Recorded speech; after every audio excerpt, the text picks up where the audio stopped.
who was your father? What did he stand for? And what was it like to be his son? Well, before we do this, Maybe before we get into it, we have to do a toast. let's do it, my We friend. have to do a toast. So I want to let the listeners know my father was the tequila guy. Loves tequila. Unfortunately, only ever got to go to a tequila bar with him once. But every time I have a major milestone in my life or a reason to celebrate, I will always toast a tequila shot for my father as my way to remember him and always carry something with me along the way. Well, thank you so much for coming on and being willing to speak about him. Yeah. It's an honor to sit across from you and honor his name in this way. Absolutely. Cheers. Cheers, brother. Stephen Plotkin, thank you so much. Welcome into Forever Forward. Thank you for having me, man. Of course, Appreciate man. It's my pleasure. You have quite the story to tell, I feel like. Yeah. Well, some would say. Yeah. You know, I meet people in my everyday life where I talk about certain things, and they just, they hear it and they start thinking about things a little differently. And, I like to share my story and my life experiences, especially with, other men, because I feel a lot of men in this society, they aren't open. They're afraid to suppress, to let out their emotions. And Yeah. I want to tell them, it's okay. Yeah. It's okay, 100%. And it's interesting you mentioned that. I don't know, I go back and forth on what modern masculinity looks like and means. And one thing I didn't do for a long time that I should have done was be vulnerable with people. Like, hey, this is what I'm going through. This is what I'm dealing with. And it was really tough keeping it all in. And so I'm hoping that this venue, through conversations like this, helps people to understand that, like, two dudes can sit at a table and be like, hey, this is what's great about my life. And then there's also some things that are not so great. Yeah. And as men especially, we need that more, 100%. Because I'll be the first person to tell you, dude, like, I can tell you the last time I cried. I know the last time I cried. I know where I was, what I was doing, Really? It's okay. Let your emotions out. The more you keep it in, the worse it is for you. It's worse for the people around you. I struggled with that for a long time. I've destroyed good relationships, good friendships I've had in my life over that. It's not worth it. It's okay to be vulnerable. Were you always this way or no? Open and honest? No. It really, it took a while to get there. Yeah. I was to myself more, kept to myself, thought, I'll handle with everything on my own. And I thought that way too. yeah, and you can't. That's just the reality is you need a friend, you need a shoulder to lean on, Totally. an outlet to get it out in, whatever way you have to get it out. So I totally agree. And I think we'll get into some of the reasons why maybe that was brought out of you, but maybe a good place to start is I think you have one of the most impeccable tastes in music of anybody I've ever met. it's probably nobody has better taste in music than I do. Just know that now. And it spans genres, right? So it's everything from, what is it, right? What's on your playlist? Maybe you don't have it all on one playlist, but what's in your playlists? So I don't make playlists. I listen to full albums. Front to back? Front to back. That's how I listen to music. But you go all the way back to classical rock, to big band, to jazz, to blues, to R&B, soul, hip hop, modern pop music. Go stream Dua Lipa's new album. How about this? What's the one that you don't do? Modern country music. Not a fan? No. Okay. I call it hick hop. Hick hop? Yeah. No. Let's go back to the Johnny Cash's, the Waylon Jennings, to Marty Robbins. You could go on and on. Yeah, I could go. I really could go on and on. I'm not trying to ramble here. Well, here's a question for you because I find it so interesting. Is music is a massive part of your life, right? What do you think music has done for you, right? Because I think for you and for a lot of people, it's more than just something you listen to, right? It represents something. It's a social outlet. What has it done for you? For me, it's a way to express my emotions. Yeah. I feel there's always a song that fits the mood that you're in. Yeah. And sometimes a lot of artists, depending on what you listen to, say things through their own personal experiences, and you're like, hey, like I feel that. It's a cathartic release. Music to me is a cathartic release. I agree. Of an emotion I'm feeling. It's funny because I very much agree with what you've said. And sometimes when I listen to songs, there are lyrics and phrases in songs that I'm like, I felt that way, but I wasn't able to say it. Right. Like you just said it for me. Right. Sometimes you can't find the words to convey how you feel on a certain thing, but there are songs out there when somebody else hears it and you hear somebody else say how you feel, it's a release, a cathartic release. Yeah. And do you write music? I do. Yeah, I do. So I have a friend of mine. Nothing serious. Kind of serious. Nothing really serious. Yeah. We do it when we have free time. I read a lot of poetry. Really? That I would like to turn into music. So when you say you write poetry, are you like opening up a journal and just putting pen and paper? Yeah. If it's next to me, I'll do pen and paper. If I just have my phone on me, I'll do it on my phone. So, him and I have been doing that maybe about a year and a half now, just messing around. And do you also play instruments, or no? you just write? I don't. I have a work-related injury in my wrist that it's a pain to try to play music. Yeah. But I help write music, help compose, and then I do all the vocals and lyrics for this project that me and my buddy are working on. And what type of genre is it? Does it span genres, or is it? We've written death doom songs. One of the last songs you wrote had like a big sludge metal vibe to it. So. I don't even know what that is, but I assume it falls under the extreme metal category. Extreme metal. Yeah. I find personally extreme metal is one of the best genres of music to get your emotions out. Why? Well, you on the high end, you have the more brutal death metal or just death metal in general. That's like that raw aggression of like sometimes you're just angry and it gets you going. And then, on the lower end, for me, one of the big things for me is, like atmospheric black metal is I find very melancholic. That's interesting you say atmospheric black metal, because when I think of atmospheric, I don't necessarily think metal. Now, I'm new to all this, but when I think atmospheric, I think lo-fi vibes, feeling good, but I'm sure there's a atmospheric side of metal that's extremely interesting. Oh, yeah. The band I saw last night has that vibe to them. Really? Yep. There's so many different descriptors within genres and like different classifications in metal. Like I could literally sit here and talk to you about it for probably a week straight. But yeah, extreme metal in general, rock and roll in general, I feel is a very good genre of music because of the different styles that everybody plays and produces. There's a genre for every feeling you could have. Like atmospheric, like if I'm melancholic, atmospheric, it's a big one. It's like sombering. It's, a little bit maybe more depressing topics to talk about. It's like it's interesting because when I first think metal, I think like angry, right? Rage, but I don't actually think that's true. I think there's a lot more to it than just pure, lashing. Yeah. Oh, 100%. And maybe that's an interesting place to put a pin in, because you are definitely a big part of that community, of the metal community, the underground community.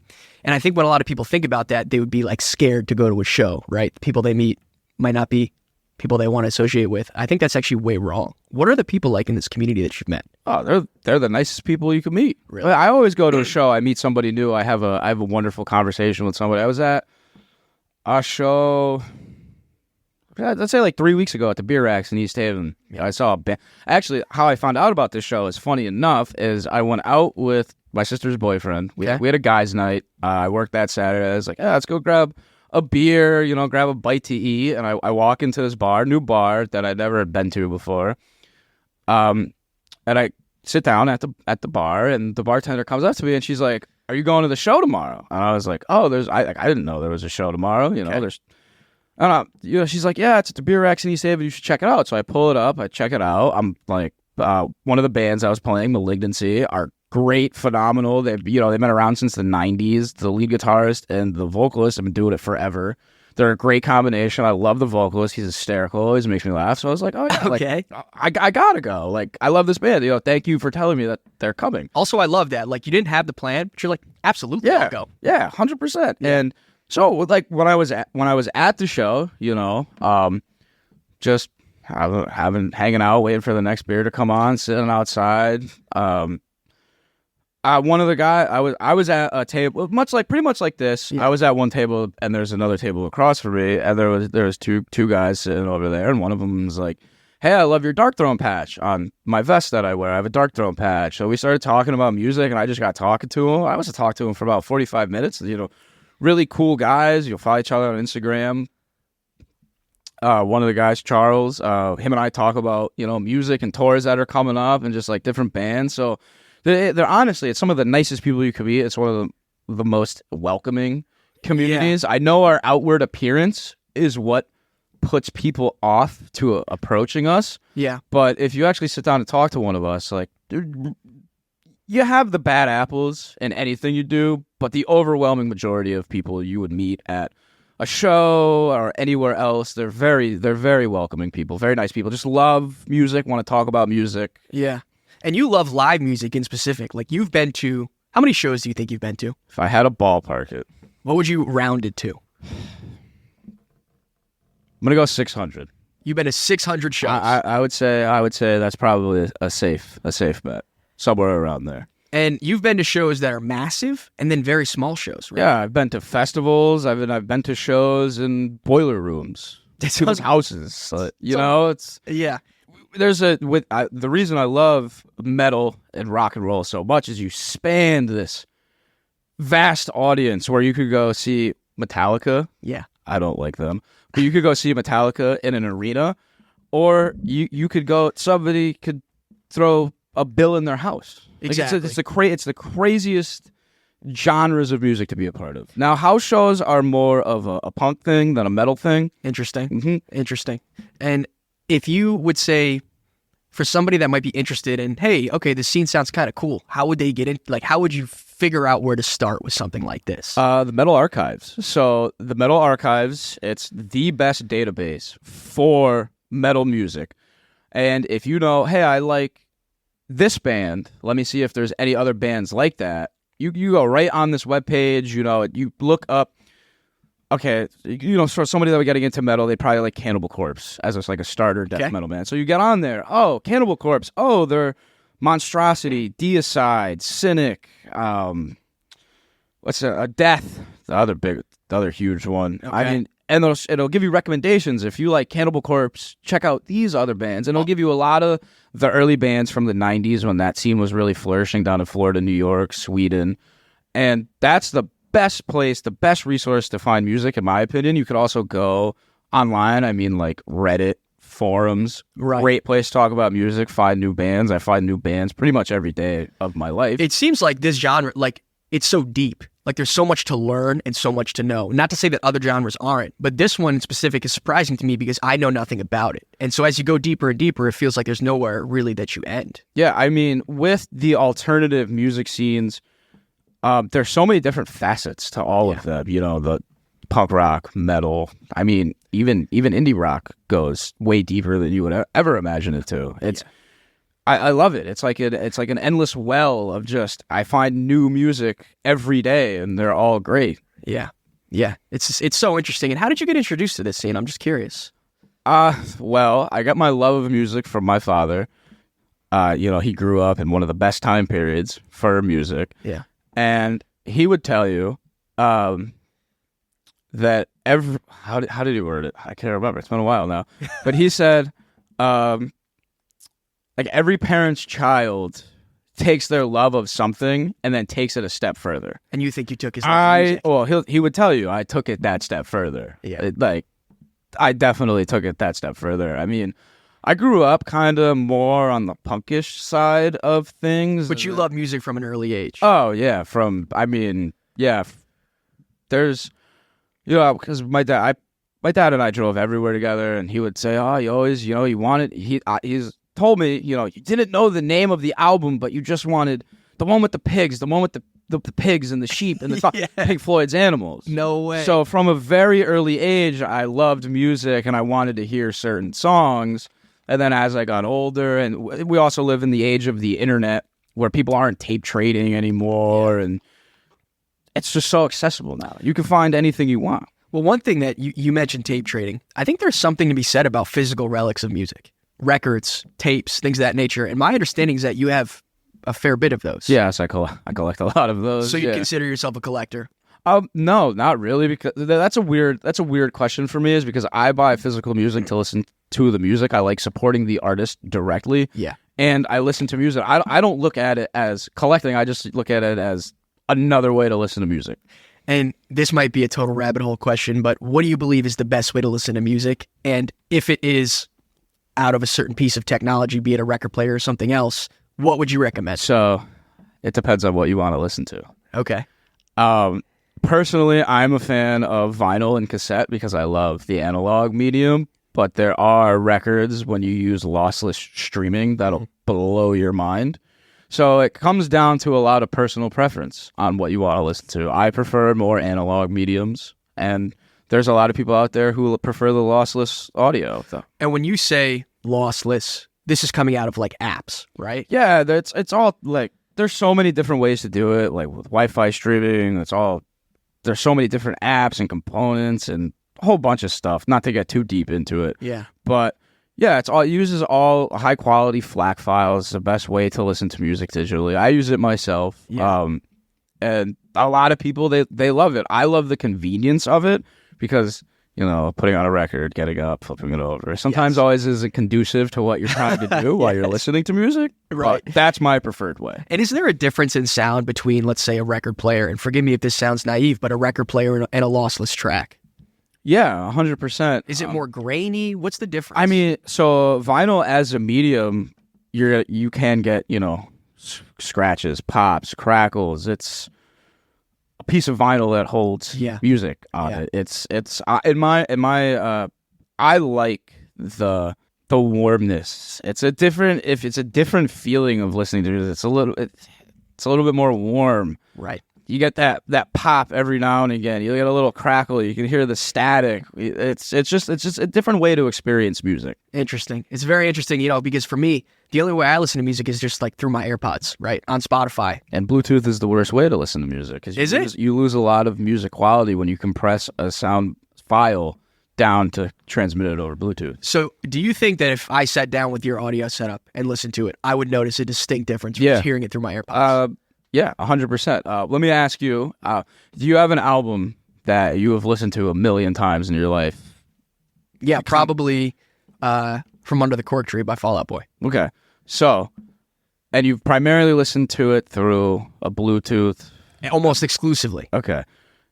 If you sat down and even listened to it, still, if I don't know what you use, like Apple Music. Yeah. Apple Music lossless with a true connection, it'd blow your mind. I've never done that. Never. You're going to have to come over one of these days. Yeah.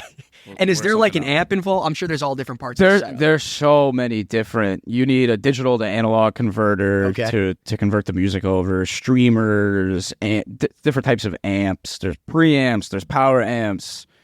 You could go very down into a rabbit hole very quickly. Yeah. Well, I wouldn't even know where to start, but I'm going to take you up on that. Yeah. Because here's the reality. I listen to music for like 7 hours a day. Right. I really do. But I don't think deeply about it. And I usually just listen to whatever comes on. But I could probably find a lot more joy in my music listening if I actually appreciated what I'm hearing. I'll tell you, like one of my favorite things to do is, say I have an hour. I'm going to put the phone down. Yeah. I'm going to put on a record and I'm just going to decompress. And I'm going to spend this next hour and a half just listening to this record. So you can just sit there and just appreciate the music. Yeah, 100%. Yeah. Yeah, I got to get better at that, man. My favorite activities, man. Is it really? Yeah, you had told me before you came here you were spinning one of your father's favorite records. I was listening to The Wall by Pink Floyd. Really? It's always a classic. That's one of his favorites? Mm-hmm. It is his favorite Floyd album. And just quickly back to the writing. When you write, you say you write a lot of poetry. Yeah. Is it happy? Is it sad? Is it reflective? What types of poems do you tend to write? All kinds. It depends on my mood. Yeah. I've wrote mostly sad poems. Yeah. As a way to get some of my feelings out. Yeah. I've written some reflective poems about how I feel, about the state of the world we live in. Yeah. Today, just whenever I get that creative spark, And do you share them or no? They're primarily just for you. They're mostly for me. When people ask, I've run into people that let me read it. Yeah, I'll let them read it. But no one asks all too often. So it's mostly just for myself as a way that I like to express myself. But eventually, when and if I ever release music, everybody will be able to see what I have to say. Do you find, or I guess I should ask, are you a proponent of like journaling? Do you do it? Do you not? Because I hear a lot about it, and I know it's somewhat similar to writing poetry, but it's more just writing about yourself. I mean, I write about myself through my poems. True, that's a good. So then yes, I would believe in journaling. Yeah. Yeah. I just go about it maybe a different way. Maybe a different way than what would be recommended to somebody. But Right. yeah, I definitely write about myself and my life experiences and how I'm feeling. I just do it a different way. Yeah. You know, it's funny. When I was in high school with a mutual friend of ours, we put out a mixtape and we rapped and we wrote raps. And a lot of people kind of clowned on me for it at the time because, you know, look, some of the songs were stupid. But like in hindsight, a few of those songs really did help me to release some of the emotions that I was feeling that like I did not have the courage to say out loud. But for some reason, saying it into a mic made it okay. Yeah, I mean that's all really journaling and writing poetry is. It's a feeling, and it's nagging at you so bad. You just have to get it out, Yes. and you get it out, and that's all it is. I mean, it's cathartic. You know, it's a healthy release from Right. emotion you're feeling. Versus other releases, which is like going out and getting boozed up or doing drugs or whatever. Yeah, Right. 100%. So I think this might be a really important segue into another topic, which is your father. You said he's the one that got you into music. Yep. And you have quite the story to share regarding him. So if you wouldn't mind sharing, you know, who was your father? What did he stand for? And what was it like to be his son? Well, before we do this, Maybe before we get into it, we have to do a toast. let's do it, my We friend. have to do a toast. We do this. So I want to let the listeners know my father was the tequila guy. Loves tequila. Unfortunately, only ever got to go to a tequila bar with him once. But every time I have a major milestone in my life or a reason to celebrate, I will always toast a tequila shot for my father as my way to remember him and always carry something with me along the way. And I can't believe Mike doesn't have any shot glasses in his house, but Yeah, we've got these normal drinking glasses. yeah, you know, it still works. Yeah, it'll work. Well, thank you so much for coming on and being willing to speak about him. Yeah. It's an honor to sit across from you and honor his name in this way. Absolutely. Cheers. Cheers, brother. Don't make fun of my face. You. Ooh. Did he have a certain tequila that was his favorite? I mean, yeah, for a little while there, he was drinking Avion a lot. Avion. The Avion, probably saying that wrong. The Avion Añejo. Mark Cuban's tequila, I believe it is. Is it really? Yep. I'm just curious. Which tequila bar did you guys go to? You said you went to one. So it was my 21st birthday, and we went to the Scorpion Bar in Foxwoods. No way. And we did a tequila flight, sent my mom and my sisters, hey, we want to go do something. You guys go, you know, do whatever. Do ladies' night. Yeah, because my sister, the middle one was, she's going to kill me because I don't remember how old she is. At the time, was it 5 years between us? So she was like maybe 16. Yeah. And then the youngest was 10. So there was not a seat at the tequila bar for her. No. Yeah. No. Understood. It was a guy's thing. Yeah. No one else likes tequila like we did. Yeah. Very cool, man. Well, I also should say, I know before you came over, you took a stop over at your father's. And I would love, if I may, just open the floor up to you to talk a little bit about who he was. Oh, my father, he was an interesting character, man. He'd light up the room anytime he walked into the room. He would talk to your door over there, like if it would talk back to him. Like he loved people. He loved being around people. He loved to dance. He loved to sing. You know, I don't ever remember seeing him in a bad mood. So he was full of just life. Yeah, just loved life. Just enjoyed being alive every day. He used to make fun of me all the time when I was growing up. As you know, we go to Disney World, we go on vacation, we go wherever, and he's, you know, talking to whoever he can talk to. And he'd look at me and he goes, I don't know why you don't like people that much. Everybody's got a story to tell. Even strangers? Strangers. Everybody's got a story to tell. I want to know their story. Really? Yeah, just, he loved life, man. He lived life to the fullest. He loved being alive, loved me, loved my sisters, loved my mother. That's so beautiful, man. And it's just ironic that you say that because, you know, I hope in some way through this podcast to capture a little bit of that. Right? Yeah. I think everybody has a story to tell. Yeah, absolutely. 100%. I agree with that. I mean, you know, my father gave me a lot of great life lessons. Yeah. Just about little things here and there to big things. Right. And I mean, his biggest thing for me was just enjoy the life you live and live your life how you want to live it. Be true to yourself. Do what makes you happy.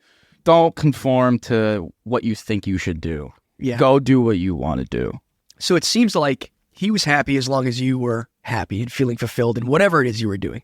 Definitely. He just wanted to see me succeed, me be happy, my sisters be happy, succeed. Yeah. That made him happy. Right.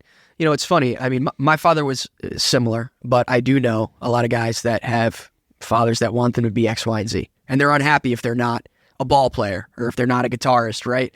And it seems like your dad just wasn't that way. No, my father would have loved for me to play. Just to be clear, my father was happy with whatever I did. But if I was in a band playing the music that he wanted to hear, he would have loved that. Yeah, right. Probably the direct. So backtrack a little bit. I wanted to be a drummer when I was growing up. And my father said, well, if you want to play the drums, learn keyboard first. And I tried to play keyboard for maybe 3 days. And I was like, this is stupid. I want to be a drummer. So I never got to be a drummer because he said, you can't show me that you want to learn how to play the keyboard. So I'm not getting you a drum set. So that's why you never started on the drums. I never played the drums. Do you remember anything about the keyboard or absolutely not? I learned how to play a Taylor Swift song for one of my exes for maybe an anniversary or a birthday or something, and that's about the last time I touched. You learned what, like a few chords? Her favorite song. I learned her favorite song in entirety. It's pretty sweet. Yeah. Well, look, I think it shows that he raised you to be a good man, right? I mean, what are some of the values that you say he stood by or the values that he wanted to see you live by? Just be honest. Yeah. Be an honest person. Be a good person. Yeah. That's pretty much what he stood for. We get into a little bit when I talk about what I do for work because my father was in the same line of work that I did. But, he just wanted me to be a good son, a good friend, a good boyfriend, a good spouse, a good father. Was he a good husband? Yeah. Yeah. Yeah, I mean, there is never doubt in my mind my father didn't love my mother. Yeah. You know what I mean? Yeah. They were high school sweethearts. You're kidding me. Yep. So they worked at Pathmark in Bridgeport together. My father's a year and a month older year and a month because my dad's January 11th. My mother's February. Oh, God. No, it's the 12th. She's going to be watching this, so you better remember. I know. Yeah, she's February 12th, President's Day. Yeah. Well, it's not President's Day anymore. But, yeah, they met in Pathmark. My mother was 15. My father was 16. And my father, I guess, just saw her and walked up to her and said, I'm going to marry you one day. And now here I am, all these years later, as a product of what happened. But, of course, my mother's, you're crazy. What's wrong with you? And then it happened. It just happened. That's unbelievable. Yeah. So, he wanted me to just be the best version of myself that I can be. Just be kind, caring. Yeah. Good brother, good husband, good son, help my mother out. And would you call him, it sounds like you would call him a very authentic man. He was exactly who he was. Yeah, 100%. He lived life on his terms, how he wanted to, and he was always himself. Yeah. Are there any other things, I know you said work and music, any other things that you still carry with you today, passions or hobbies that you think he taught you or showed you? Let's go Phillies. Yeah, right, as you're wearing your Phillies hat. First in the MLB. Yeah, are they really? Yeah. All right. I mean, last time I checked, so I'm sure somebody will see this and be like, well, they're actually not first now, but first in the MLB. No, definitely. My father and I watched a lot of sports together. Well, probably the second best moment of my sporting fandom was watching the Phillies win the World Series in 2008 with my father. It was the first and only time we ever went to a Phillies game together. You were there in person? No, not for that. But we watched, on the TV, we watched it together. And then, the first is I went to the playoffs when they made the World Series run 2 years ago, and that trumps all. That's top, yes. Man. That was awesome. But yeah, I mean, hockey. My dad. The reason I am a hockey player still to this day is because my father was a diehard hockey fan. You're kidding. He used to go to Devils games all the time, and he would tell a story. You'd be up in your seat. This was when Scott Stevens played too. You probably don't know who that is. I'm sitting here shaking my head like I know. One of my favorite players of all time, and cool. He's like, they'd be on the ice fighting, and you're standing up in your seat screaming, knock him out, and everybody around me would be like, that's a hockey player right there, and here I am, 23 years later. Would you call yourself a fighter on the ice? I did get into a fight about a month ago. So yeah, probably. Did you? Are you really? Oh yeah. No way. Yeah, you get like 2 or 3 beers flowing to everybody, and words are exchanged. And so it was at one time, more official. Is it now beer league or is it an amateur? Yeah, league? it's beer league, man. Okay. It's just a bunch of guys. We get together. We hang out for the love playing hockey. Have beers. I think actually next week we have an early game, so I think someone's bringing a grill, and we're gonna do a cookout after the game and have a couple beers. But yeah, it's just for the love of the game, man. When you grow up and you dedicate so much of your life to one thing, it's hard to give up. So yeah, I mean, I love it. I wish I had that, man. I played a few sports growing up. So I played football, I played lacrosse, and I wrestled. Now it's a little bit more difficult to find a contact football team to join to play after work. But if I could, I would love to do it. There's flag. There is flag. It's not the same. No, it really is. We're not allowed to hit. But, yeah, we get away with it. You still do it. Oh yeah. And what's the age range of the guys on your team and in the league? My friend that I play with, that I grew up playing with, he's a year younger than me, so he's 26. Okay. And who's the oldest? Jesse, maybe? Oh, maybe Kevin. I don't know. It's like 50s, 60s. Oh, so like grown men. Oh yeah, no, I play with a lot of different age ranges. all walks of life. And you'll scrap with any of them. Yeah, and I don't wear a visor, so really? I just have my visor. Like I don't wear a cage. Do you have one of those clear? Yeah, you have to wear one of those. But that's all I wear. So No way, man. If you want to be about it, just know I'm about it, and I don't wear a cage, so I'm not backing down. That's funny. The first season I ever played, the championship game, I got tossed out for fist fighting. Do you drop the gloves? Or you keep gloves on? It depends. Depends on the nature of the fight? Yeah, it depends on the nature of the fight. Okay. Yeah, no, I got tossed out. We won. That's all that matters, right? Don't touch my goalie, And that seems like a fair reason to get in a fight. I'm defenseman all my life. You don't touch my goalie. Oh, you're a defenseman? Yeah. Yep. No way. Mm-hmm. So it's funny too, because when I was playing contact sports, I'm not a huge dude. I wish I was 6 foot tall. The truth is, I'm not. If you're watching this and you're watching me right now, and you can't tell, but I'm about 3 inches shorter than both. Yeah. If you see me in the chair and think I'm big, I promise I'm not. But playing contact sports as a not as big person is always interesting because you got to play a little different than the big guys. Absolutely, and I mean for hockey, it's great because I had a low center of gravity. And actually, that's good. And I was still to this day, I'm a very strong skater. Mm-hmm. Those combinations, growing up, I was the hardest hitter on every team I ever played on. Seriously? Yeah. Even though there were guys that had like 50 pounds? Doesn't matter. Yeah. I have the balance advantage. I have just the advantage of where I'm going to hit you. Really? And I knew how to read a play because I could kind of see a play develop, and I know, okay, I can step up here, and they're not, so hockey is a very weird game. It's a game of angle. It's a game of anticipation. Right. Of more, I see it there, but where's it going to end up? So you can see the play happening before it really comes to life. You could have a general idea of where it's going, yeah. Yeah. For me, who has only seen hockey from the stands, it goes so fast that I don't even know what's happening. But I'm sure the game slows down when you're out there a little bit. Yeah. Oh, yeah. I mean, you watch a game and you're like, oh my gosh, that happened so fast. And you're on the ice. Yeah. And, growing up, I was always taught you have way more time than you think you do. And it's true. You have way more time to react than you truly do. It's interesting. The craziest thing for me is like in the NHL when I see these guys doing like deflections off their stick. Somebody will shoot at the net and then they'll deflect it, or the goalie will snap like last minute. And it looks like they're not. It looks like they're just flailing, but they're not. They're completely in control. Do you know how much they practice that? Yeah. Like a shit ton. But those pucks go like 100 miles an hour. Yeah, they can. Wow. Yeah, no, you don't want to get hit by one. Trust me. No, you don't, man. Was your father a hockey player or just No, he actually played football and baseball. Did he really? And then men's league softball. Yeah. No way. Mm-hmm. So maybe it makes sense to jump into this. Your father had a condition. Yep. That he developed. How old were you?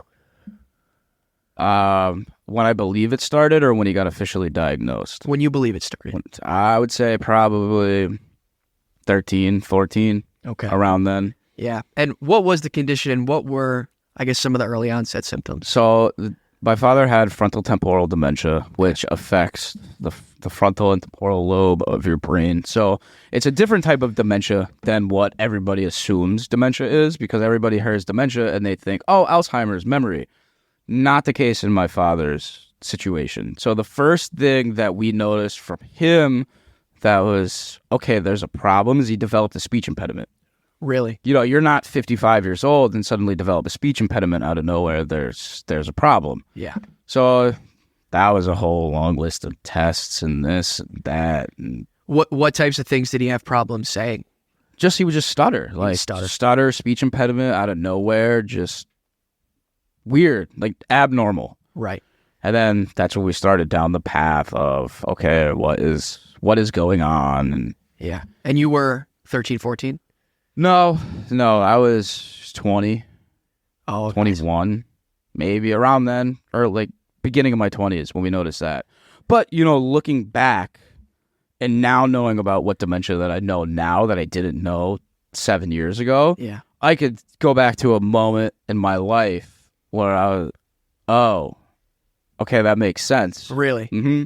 Like it would just be like something that was out of character. But at the time, you didn't associate it with a yeah, disease. you just, he's getting older, he's getting grumpier, and you don't know. And then you look back and it's, well, how long was he really sick? Right. You can only ever guess. Right. Did he know that he was sick in those early stages, or you don't, I believe he did. Maybe I don't believe he ever vocalized it. Yeah. But I believe he knew something was wrong, 100%. And do you believe that he didn't say anything because he didn't want to? I think he was afraid. He was scared. He didn't want to admit it to himself. Yeah. Yeah. To not feel like yourself and don't know why, like what's wrong, why is it going on, why don't I feel normal? It's a very scary thing to admit. I can only imagine seriously how terrifying that must be. Yeah. And not only that, but to have a wife and kids that you feel like you are responsible for. Yeah. I mean, it's a thing that I've had to admit to myself as someone who's bipolar. Why? So I know how it makes me feel. Why am I not in control of myself? Why do I feel this way? I actually didn't even know you had that diagnosis. I thought I told you that. I'm not sure. So you might have talked about this. So you are officially diagnosed with bipolar? Yeah. 3 years ago. Yeah. Yeah, and I mean, I went to 24 without knowing. So. And now I bet when you look back, you can say, "Oh, yeah, right. Sorry, everybody. Yeah. My bad. Right. Didn't know what to do back then, but yeah. So. I mean, even for me, as something as simple as getting diagnosed with that and now understanding myself better, yeah, like that's a hard thing to admit that there's something wrong with you, that I have a problem. I couldn't agree more. We spoke earlier about vulnerability. Like that's something that, I have a couple diagnoses as well. I'm officially diagnosed with anxiety and OCD. Hell yeah, brother, join the club. I got those too. Yeah. It's like you got one, you got all of them sometimes it feels like. But it's like, look, I almost felt like admitting that was showing weakness, admitting weakness. Like, I'm not strong. I'm not worth it if I admit to myself that I'm dealing with these things. Yeah, but you know what? It's stronger to admit and to want to get the help. Yeah. And, because at the end of the day, whatever's going on in your brain, the chemicals and how it fires and all that, someone who's good at science, will tell you, how it works better than I do. Right. Yeah.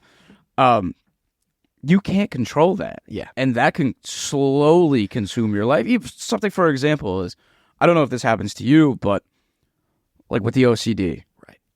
If I can't just wash my hands and walk away, you gotta do it a bunch of times. Minimum 3 times, and then after, I hit the 3rd time and it doesn't feel right, I have to do it until it feels right. Really? And that's just washing my hands.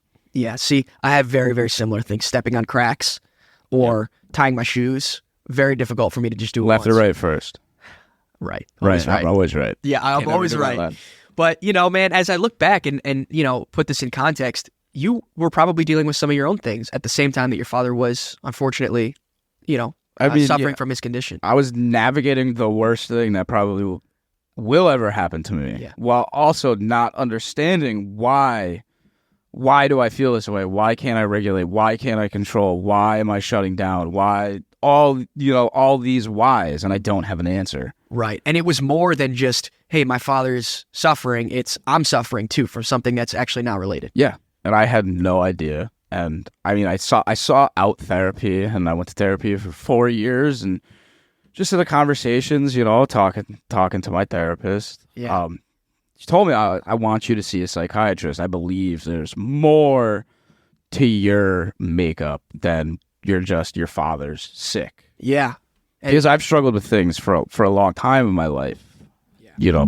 Going back maybe it was like 10, 11, 12, you know what I mean? I could remember back then struggling with things and not understanding it. Right. When you were a little older and your father did start to suffer a little more from his condition, what was it like to watch that happen? I can't put into words how heartbreaking it is, how awful it is, how just it's world shattering. Yeah. You know,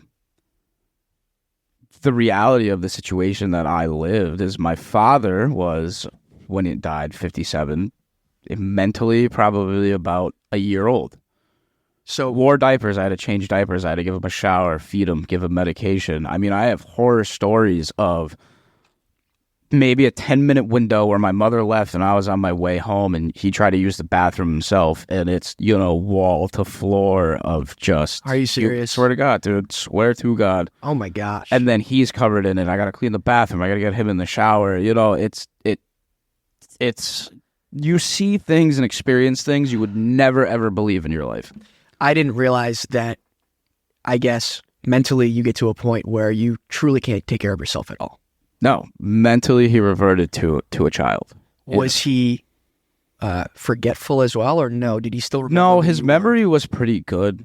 Yeah. All things considered, which is what everybody associates with dementia is forgetfulness. Oh, that's not what it was. The parts of the brain that my father's lost was your personality. Everything that makes you a human being. Yeah.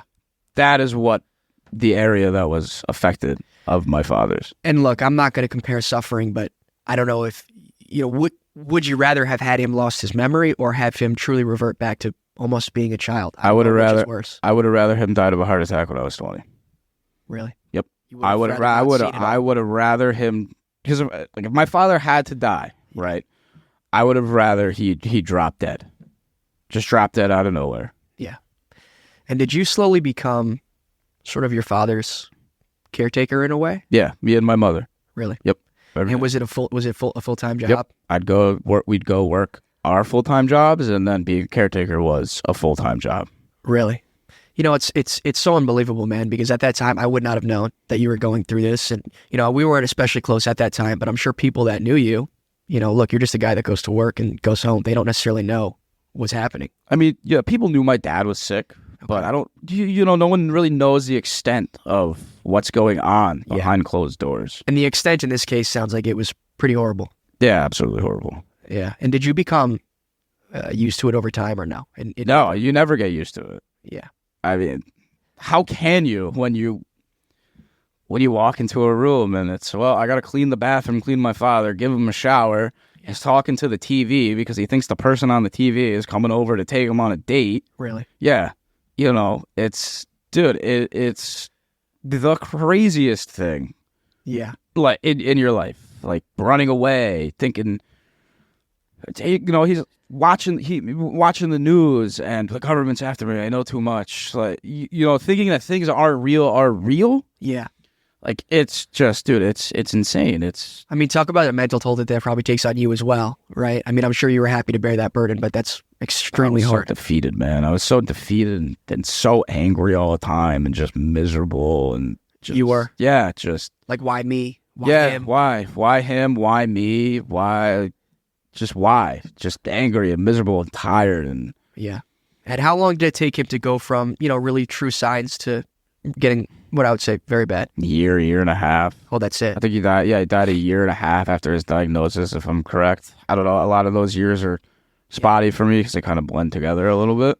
And is that the typical kind of timeline with somebody that gets that diagnosis? It's 5 to 12 years. Oh, wow. So he actually... So which is why I believe my father was more sick longer than we knew. Yeah. Well, one thing that I will say is I told you I'm honored to be able to speak about him today. And one thing that I find so amazing about you is you continually honor your father in so many ways. One of the ways is you physically visit him all the time. What's that like? You know, I just go sit and talk to him, watch the Phillies game, have a beer, a shot of tequila, you know, just sometimes I just go there and sit just because I want peace and quiet. And it's quiet. Yeah. You know, it depends. Like when the Phillies are in the playoffs, I'll try to go watch as many games as I can at the grave with him and everything, and have a couple of beers. But Do you really? yeah. And do you speak out loud, or do you just all the time. And in those moments, by the way, I believe you are communicating with him. Yeah. Do you feel like he hears you? I hope. Yeah. I don't know what I believe, but I hope. Yeah. You know? Yeah.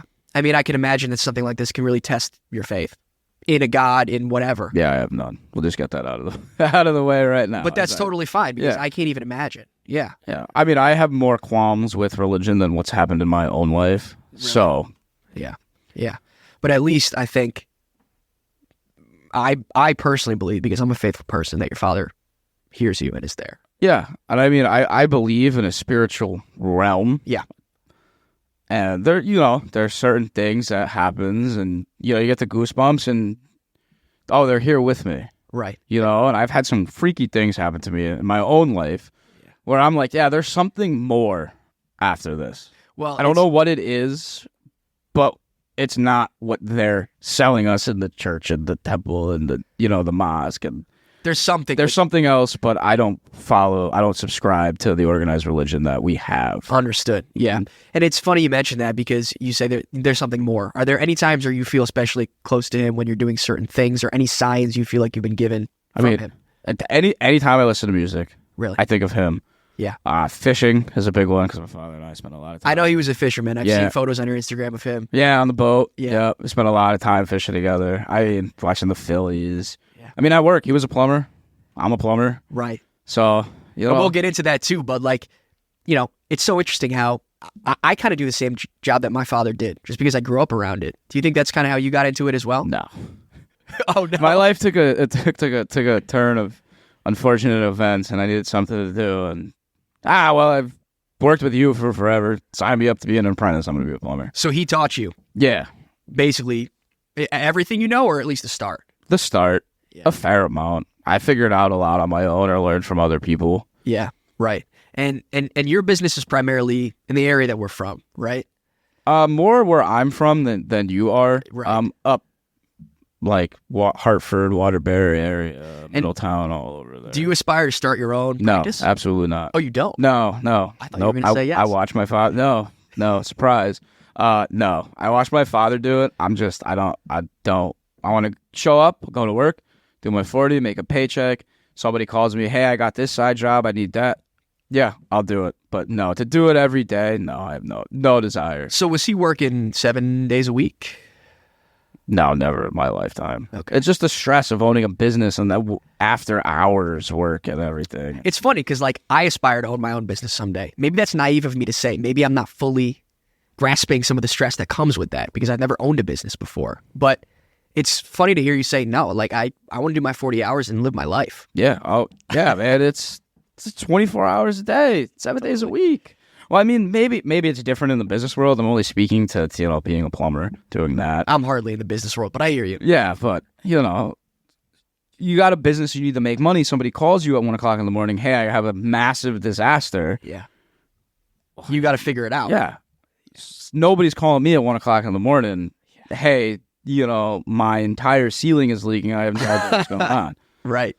And what is it that you do for work exactly? Plumbing, heating, cooling. Man, I think it's so cool because you do everything, first of all. I sit in front of a desk all day, right? I clack on keys. You're actually out there making stuff. I think that's cool. Building the world, man. Seriously. Making shit happen. You're actually out there building the infrastructure that we all live in. Yeah. I sometimes take it for granted. For every toilet I sit on, for every light switch I turn on, somebody had to actually make that happen. Mm-hmm. Right?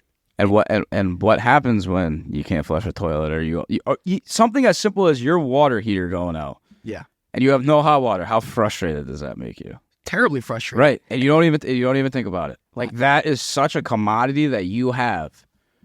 You have running water. It might not be hot right now. It is. But I'm guilty of it too. What do you mean I lost power? Come on. Totally. Yeah. And it's there are two reasons I'm frustrated. The first reason is that I don't have the thing that I have all the time. And that's a luxury afforded to me by people like you that actually make this stuff happen. The second reason I'm so mad is because I don't know how to fix it. And then I have to call people like you to fix it for me. So I wish that I had this skill. Maybe YouTube is a place, but like No, don't go on YouTube for plumbing advice, please. okay. I mean, if you want to give me job security, absolutely, please keep going. Because I'll come out and fix it. But you make me money, but don't. A lot of the guys on YouTube are hacks or handyman. Really? Don't really understand our code or how things work, and yeah, it's a whole thing. Well, Call a professional. Have somebody come in and look at it if you have a problem. It's funny because like I don't know that many people that ended up being in the line of work that you're in, but I think that the world needs people like you way more than they need people like me. Oh, you don't know how bad we're hurting right now. Are you really? Of like just even people coming in, and then the people that do come in, you know, somebody might have to tell them like, hey, it's okay, like if you bag groceries at Costco or at a movie theater Because they're that bad? They're that bad. Really? Like no common sense, not handy, you know. But we're hurting so bad for people in the trades that they'll just take them. Because what? There's just no talent coming up? Yeah, we just need people on jobs. Really? Even if it's to bring a fitting here to there or bring a piece of pipe, like we don't have people. Wow. Now, does that in some way benefit you because you get paid more for the job that you're doing? Oh, hell yeah. Yeah, because there's Good demand and plumbers there's no supply. Yep. Yeah. It's like name your price. Well, it's not name your price yet, but I'm probably about five or so years. It's going to be name your price. You know, and like it's funny because guess what? In 5 years, my job might be taken by AI. In 5 years, you'll be name your price. Yeah. Right? That's just the duality of the way like the world's going. And it's so funny too because like how would high society view a plumber, right? Versus how would high society view somebody that works in finance? And then ironically enough, 5 years from now, who are going to be the people we need? You. And who are those people going to call? You. Yeah. I mean, the trades and tradesmen and our infrastructure, it's the thing that keeps us from being a third world country. So true. And everybody forgets that. You have running water. You have indoor plumbing where your drain goes out into a sewer to a sewer treatment plant and gets disposed of. Or you have a septic tank. Yeah. You have lights. You have heat. You have a comfortable place to live. I mean, we're in a studio that is fully heated, right? Fully ventilated. I don't know the first thing about it, and I completely take it for granted. Yeah. And most people do. Most people look at us of, you know, what do you guys know? So you think there's like a perception out there? Oh, 100%. Yeah. 100%. Do you ever have to deal with people in your profession that treat you like... Not anymore, because I left residential, and I do mostly commercial. But in residential there were? Oh, yeah. Really? Engineers, doctors, lawyers. What, that would look down on you because yeah. you are what you are? Yeah. Yeah. The high class. You know, they know better than everybody, and it's just a headache. It's just a headache. And it's like, it's just to circle back, like they don't know what you've been through. They don't know the wisdom you probably have to share, the life lessons that you know that they don't, because they were fed with a silver spoon and you've had to earn this. Right? Yeah. I am surprised. Maybe you didn't have the discipline that you have now, but that would piss me off. And I don't know if I'd be able to control I just laugh. my emotions. Okay. Yeah. Okay. Okay. Yeah. All right, dude. You know what I mean? Like, sure. I'm like, if you know everything, why am I here fixing it then? It's crazy that they would have that type of commentary to you. Like, what are you doing? What is it? What is like, well, if you know everything, why didn't you fix it? Yeah. That's the way I look at it. Why'd you call me? Yeah. That's crazy, man. But how long have you been in this trade? Full time, be 8 years in September. Really? Yeah. So full time 8 years. I mean, you're not even 30. No. And you've been doing this longer than I think a lot of middle-aged people have been in their current role. Maybe. I don't know. I mean, I've been doing it since I was 11. My father was a plumber. I worked with him forever. Oh, you know? really? So even when you were a kid? Yeah. So, hold on, 27, so 16 years? No I've been around the trade for 16 years, full-time 8. Yeah. In a couple months. Yeah. Yeah. And his business, what was it primarily? When I was younger, it was more commercial. Yeah. Commercial residential mix. As I got older, when I started working for him full-time, it was mostly residential, light commercial. Okay, interesting. But you're going to stay away from the residential stuff. No, I'm good. You guys can have all of that. I want no part of it anymore. You're totally good. Yeah, totally good. Totally good. No desire. Yeah. And I'll say just I like mechanical systems more. So I enjoy heating systems, cooling systems, gas, med gas. Yep. A lot of cool industrial work. What's med gas? Med gas, when you're in a hospital, oxygen lines, nitrogen lines, like all the stuff that goes into a hospital. I've done a couple jobs for a fuel cell manufacturing company where, you work with arsenic and cyanide. That stuff can kill you, right? Oh, yeah. Like, that's what I like. The cool stuff. Like, more extreme stuff. Yeah, like, I don't want to run a bathroom, a half bath. I'm good. Yeah. You don't want to run a half bath. Yeah, I want to cut and thread black steel and, screw it together and do a Victolic and groove. Like, that's what I like. See, like, that's badass. That's, in my opinion, I wish I had a skill like that. And I'm sure I could learn it, but, like, that to me would feel fulfilling. Like, you start with essentially a blank canvas, and then you finish with, like, a fully threaded pipe system. Yeah, right. And I think that's one of the great enjoyments I get out of my job is because I'll walk into, okay, here's a boiler room. Yeah. Okay, here's the equipment. Okay, we're piping it, and it's done, and you get to see it. Where I know because my mother's in corporate America. Is she? Yeah, she works in finance. So, she does all these things, and then I'm like, what do you really see? Like, I see a finished project. Totally. From start to finish. I've done a lot of underground work. So where before even the concrete is poured, we're in trenches, running up pipes, running up into the building, out of the building to connect to the sewer septic tank. I think that's so badass. So I've been there, since there was nothing but dirt. Right. And a foundation wall. And then you see it finished.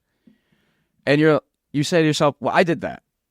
That's pretty cool. It's cool. That's gratifying. At the end of the job, when you're doing your faucets and screwing in your sinks and your toilets, and it's gratifying to watch. It's like there was nothing here, and now there's something here because I just put in X amount of hours. Yeah, I've been here 2 years, and we're done, and this is what we have. Yeah, 100%. Crazy. What are some of the larger jobs that you've done? I'm just curious. Any particularly interesting ones? The largest job I ever worked on was like a 400-unit assisted living facility down in Stamford. Interesting. Mm-hmm. And you did, it wasn't just you, right? As far as... Oh, there was like 15 of us there every day. Okay. Yeah, I mean, there was a full gas main. There was roof drains, sanitary drains, grease drains, indirect drains, water lines, like it's the heating lines, fire sprinkler. Like there's a lot that goes into building a building. Yeah. So it's funny you say assisted living, and not to bring it back, but I am just curious. Your father never went to an assisted living facility? He did for the last 2 weeks of his life. He did. Mm-hmm. So very briefly. Yeah. Was that hard for you to give up control of him? It was hard because it was, wow, this is really happening. Yeah. Because the thing with the disease like dementia, when there's no cure, is you have to mourn the person while they're alive. But I still saw my father every day. I could still give him a hug, tell him I loved him. But you felt like he was already. Did you feel like he was already gone? Oh, he was gone. The man that I knew my father was gone. He did not exist in the body that he was in.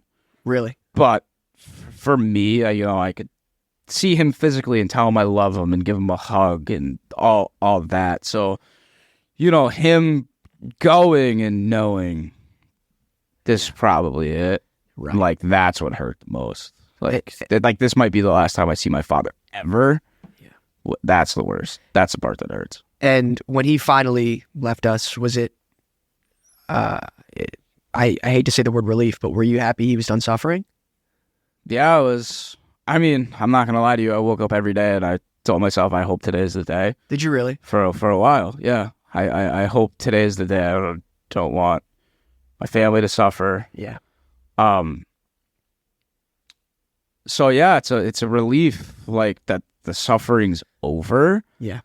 But then the other emotions come in. My father, like, he's really gone. I'm never gonna see him again. Of course. There's so many different conflicting emotions that happen within, like, that initial time frame, is you don't really have the time to process it because you're at the funeral home, then you have the funeral of the wake, and everybody's coming over and bringing you food and this and that and the third. So you don't really have time to process it. It's crazy for about 2 weeks. Right. And then, everybody, not that they stop to care, but they have to go back to their own lives too, because everybody has their own life. And that's when it really sets in. Like, that's when you do your thinking. Right. And it feels like for a while, everything's very loud and in your face. And then all of a sudden, I imagine it gets quiet. It goes from 100 to 0 really quick. Yeah.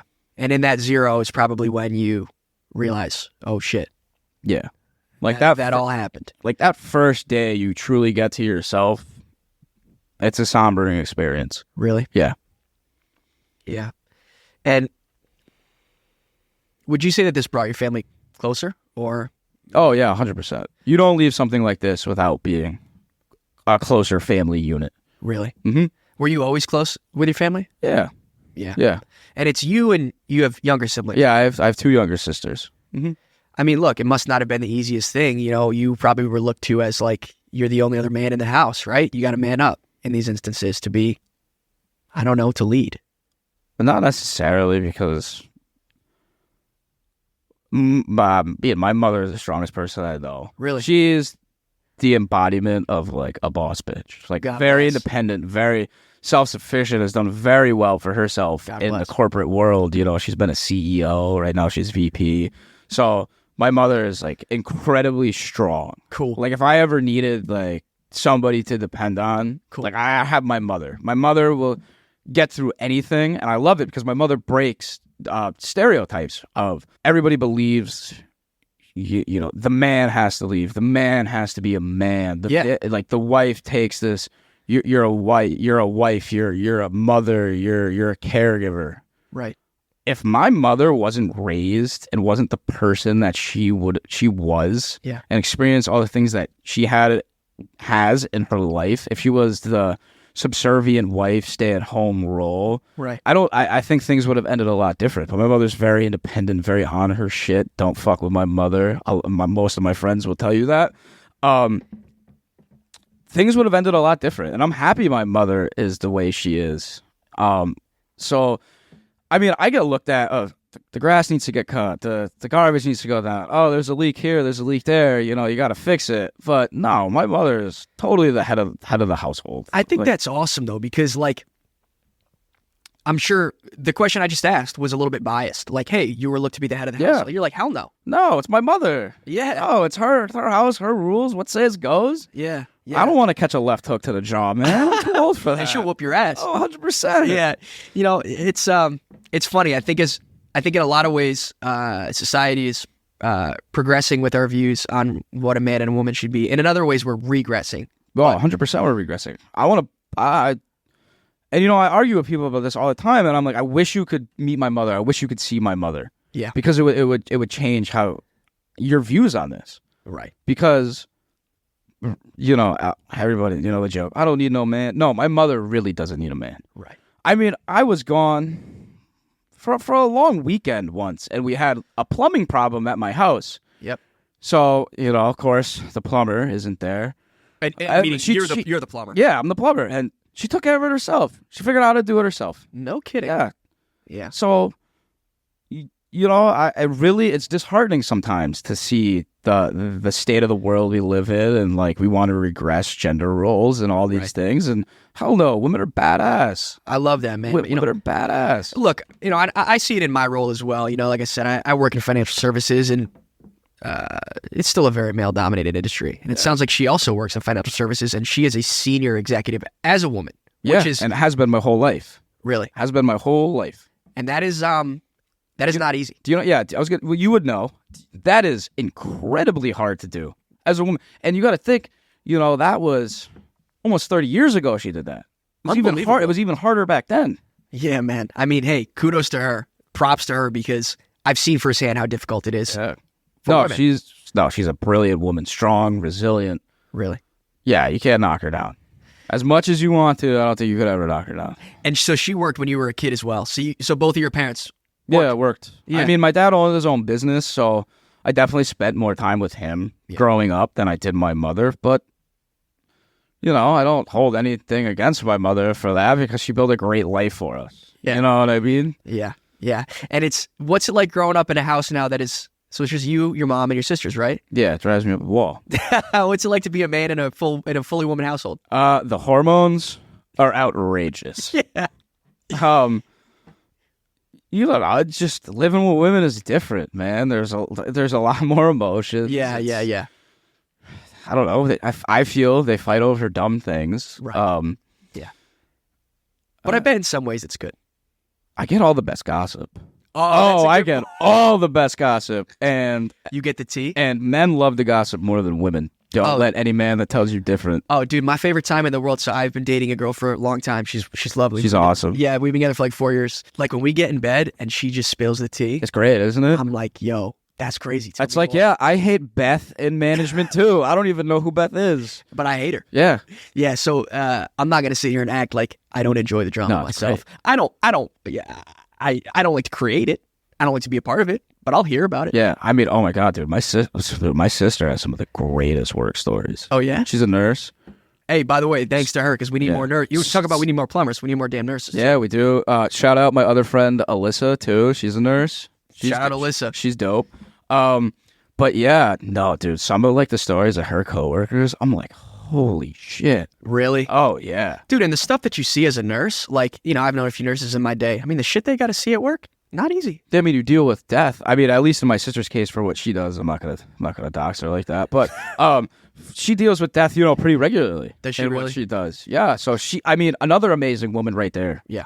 I mean, my sister is like the embodiment of I don't need a man and I don't want a man, but I love her boyfriend. So he's my guy. Oh, so she has a boyfriend? Yeah. Oh, they've been dating. Oh my God, 6 years. But she doesn't need one. No. Like if she was single tomorrow, like. She's so well off on her own. Dude, like I live around a lot of strong, independent women. And I'm proud of both my sisters. The youngest of us is the academic student my mother always wanted me to be, but I never was because I didn't care. Yep. And then, my middle sister went to college during a pandemic, being a nurse while my father was sick and got a job at a great, prestigious hospital. Hey, amazing. And kills it every day. So I'm proud of, the both of them. And I'm excited to see, where my younger sister goes on whatever she decides she wants to do, but I'll always be the better hockey player, so it doesn't matter. Oh, she's a hockey player. Oh, she is. Yeah, she plays for St. Joe's. You're kidding. Look, here's a question I wanted to ask you, man. I think a lot about my legacy, right? Like, when I leave this earth, how am I going to be remembered? What are the things that I should do such that it puts me in a position to be remembered fondly and have good stories told about me? Kind of like the way you're talking about your dad. What did your dad's passing teach you about what's most important when it comes to leaving a legacy? He just taught me how to be a good human. He taught you how to be a good person. An honest, good person who enjoys life. Because I know you and I met at a mutual friend's wedding. Yeah. Almost a year ago. So our mutual friend could probably speak to this because he knows me 26 years. Since birth. Yeah. Almost. We were 8 years old. Yeah. No, growing up, man, I was a very shy kid, very, just to myself, a lot of anxiety, a lot of social anxiety. And my father was the complete opposite. So funny. Social butterfly.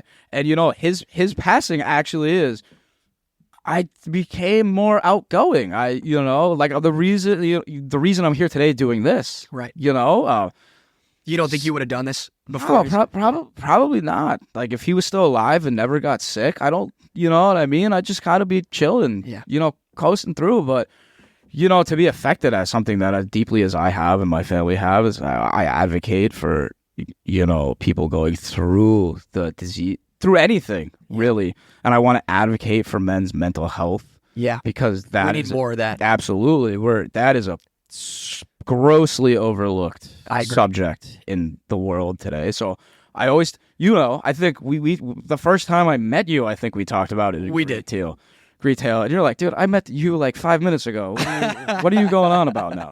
But that's just how I am now. I'll talk to anybody about anything. I love talking to people and sharing my life story and finding out what makes another person tick and what music are you into? What movies do you like? Yeah. So that's the impact that my father left on me, to come out of my shell, to live an authentic life, to be me.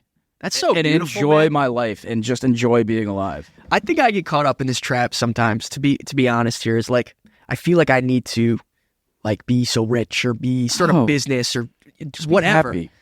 But like as I hear the words you're saying right now, if my son could remember me and speak on me the way that you speak about your father, that's just be happy. That's more than anything. Because I know at the end of the day, dude, you're not taking it to the grave. No. And nothing after this life is guaranteed. Yeah, that's a good point. Be happy. Enjoy the time with your friends, your family, and love yourself, and just live a good life and just be happy. That's it. That's. You know, some people would say, no, it's more than that, but it's actually not. No, it's just be happy. Yeah.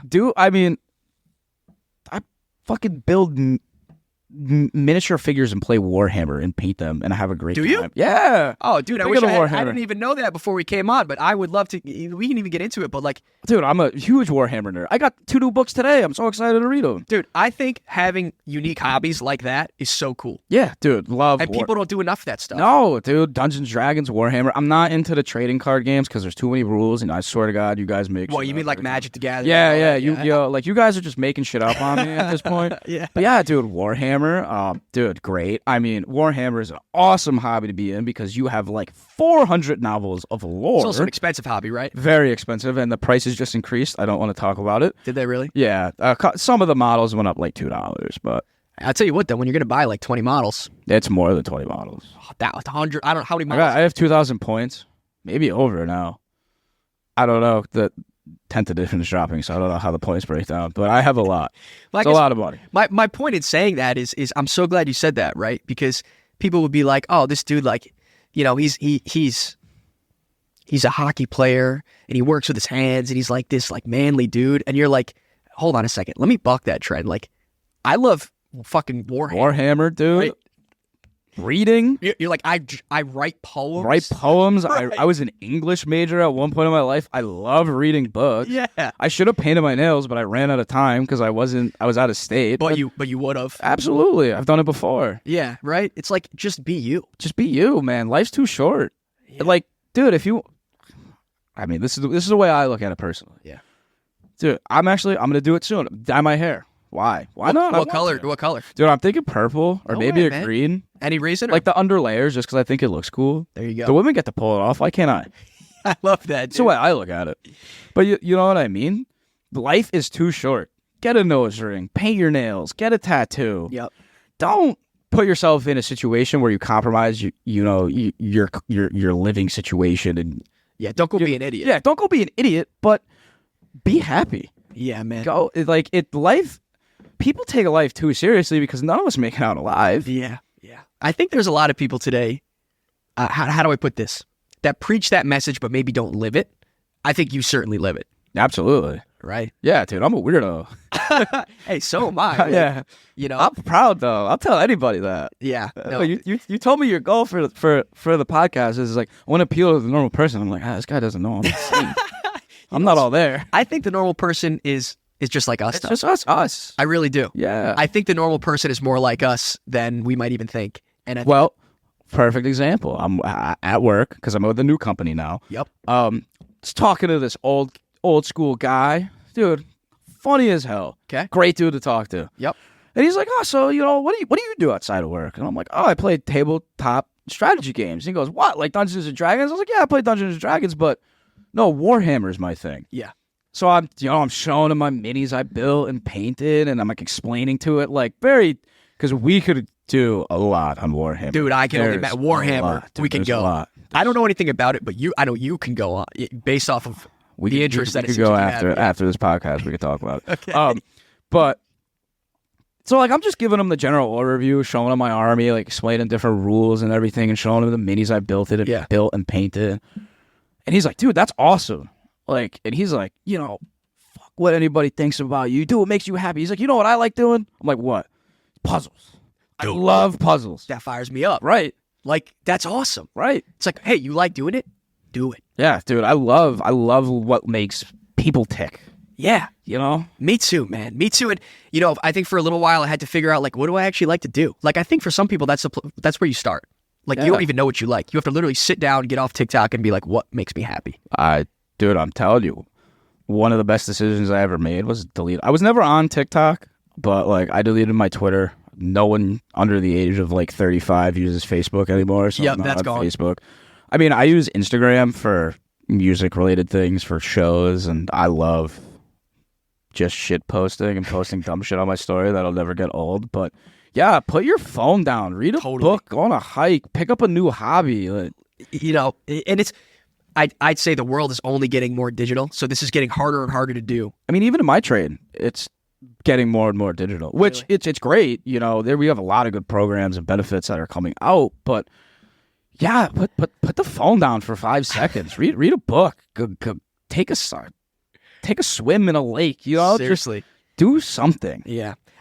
I'm going to sit here and say, I got to get better at doing that. Honestly, like, I'm not going to act like I'm perfect. There are times where I come home and I want to read a book, and then 3 hours later, I'm on my phone and I'm like, what did I even just do? No. It's aspirational for me. Well, see, I was, and I could call my mother right now, and she would attest to this. Okay. Like, I always had a book. I was always reading a book. I wasn't really watching TV. Are you I was serious? always reading a book. I used to get in trouble in school because I would have remember the big textbooks with the book socks. They used to have the book socks on them. So I'd have that open, and then I would have my book on the inside of that. So I was reading, like, not my textbook. I was reading whatever novel series I was reading at the time. So you were a huge reader. Oh, I was an English major.